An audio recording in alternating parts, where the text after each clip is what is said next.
সাথে সুখের আশায় স্বামীরই বিদেশ পাঠাইছিলাম, সে আমারে ভুলে গেছে। এখন আর আমার সাথে কোনো যোগাযোগ রাখে না। যে ঋণ করে তারে পাঠিয়ে দিয়েছি, সেই ঋণের বোঝা আমি এখনও পাইতেছি। আমি এখন দিশেহারা গেছি যে আমি কী করবো এটা নিজেই বুঝতে পারি না। এই মুহূর্তে যদি কোনো পুরুষ যদি আমার বিয়ে করে আমি রাজি আছি। তার বয়স যদি বেশি হয়? বেশি হলেও মাইনে নেব। আমি বিয়ে করছিলাম, ঠিক আছে, আমার কোনো বাচ্চা কাচ্চা হয় নাই। আমি চিন্তা করছিলাম যে স্বামী যখন ইনকাম করে আসবে, ভালো ইনকাম করবে, আসবো, তখন আমি চিন্তা ভাবনা করবো বাচ্চা।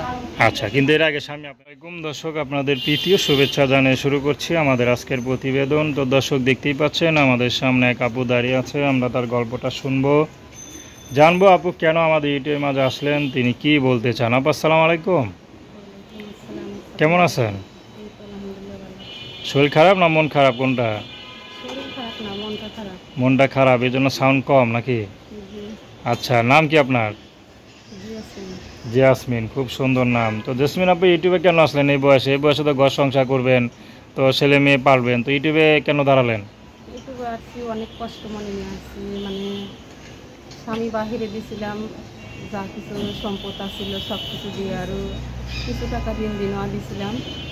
এখন সে এখানে গেছে 1.5 বছর চলে, 1 বছর ধরে আমার সাথে কোনো সম্পর্ক নাই। এখন সে বিয়ে শাদী করছে, আমার কোনো খোঁজ খবর নেই। না নেওয়ার কারণে আমি ঘরে ডিটেলস দিয়ে দিচ্ছি। এখন আমি নিজে খুঁজে নেব। মানে আপনি ঋণ করে স্বামীকে বিদেশ পাঠাইছেন? হ্যাঁ। তো বিদেশ যাওয়ার পর আপনার ভুলে গেছে নাকি? হ্যাঁ। এখন তার ঋণের বোঝা আপনি বাইতেছেন, হ্যাঁ। এই তো?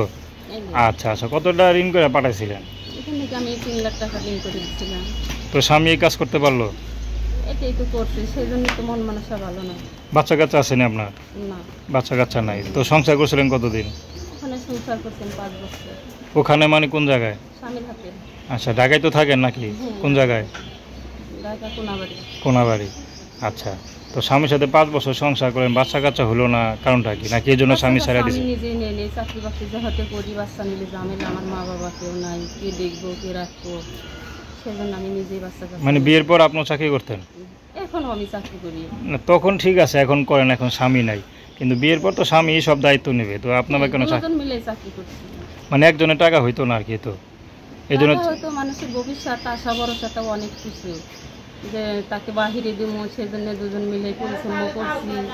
মানে সে পরিশ্রম করছে, সে যে আমাকে এত ধোঁকাবাজি দিব, যার সাথে 5 বছর সংসার করছি, সে যে আমারে ফেলায় অন্য মেয়ে নিয়ে ঘর সংসার করবো শীতের সময়, এটা তারা আমি বুঝতে পারছিলাম না। যাই হোক, আল্লাহ পাক যা করে ভালোর জন্যই করে। তো এখনকার বিয়ে শাদী করবেন? বিয়ে শাদী করবো, যেহেতু হয়তো চলেই গেছে, তার তো আর আসার আমার জীবনটা রাখতে পারতেছি না। আচ্ছা, তো কেমন মানুষ পেলে করবেন? মানুষ, আমি অল্প বয়সের ছেলেদের বিয়ে করবো না। মানে দুঃখা পাইছি যে আমার সাথে 5 বছর সংসার করে আমার লাগা দূরে চলে লাগার টাকা পয়সা নিয়ে, এখন আমি কারো যদি বউ মারা যায় কিংবা আমার মতো যদি কারো বউ চলে যায়, এরকম যদি কোনো ভাই থাকে, আমি বিয়ে শাদী করবো। তো নাম কি বললেন? জেসমিন। তো দর্শক, তার নাম্বারটা হচ্ছে 01624192526। আমি নাম্বারটা আবারও বলছি, 01624192526। তো দর্শক, প্রেম ভালোবাসা, সাহায্য সহযোগিতা, বিয়ে শাদী করা একান্ত আপনাদের ব্যক্তিগত ব্যাপার। আসুন আমরা 5 ওয়াক্ত নামাজ পড়ি, সর্বদা দেশের সেবা করি। আসসালামু আলাইকুম।